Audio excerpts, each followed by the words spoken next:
Ngokwemlayezo yeWhatsApp kuvele ukuthi obebhekele ukusebenza komkhandlu waseTshwane uKholofelo Morodi wayethumela izikhala zomsebenzi kusayitsheni uNkosi. Ubuzwe ukuthi kungani wayethunyelelwa lezi zikhala futhi ke kwakumele enzeni ngazo.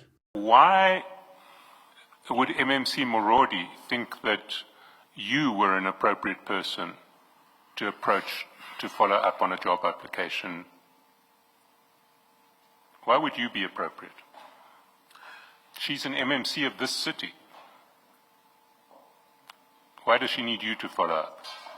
No, I think it was the matter of, believing that I believe in youth development.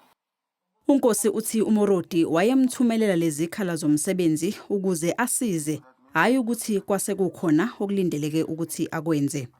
As relates to MMC Morodi, she was actually hiding her footprint of influencing these applications, and she did that through you instead of directly speaking to officials in the city. I respectfully and sincerely differ with what you are saying now. She just gave me because of wanting to help, not merely because I wanted to influence or she knew that I can influence. uNkosi uthi akasazikhumbuli ezinye izinto eziningi abuzwa zona. Raite, R-A-I-T-E. I don't know. Gubis, does he have an interest in Gubis? I don't know. You don't know?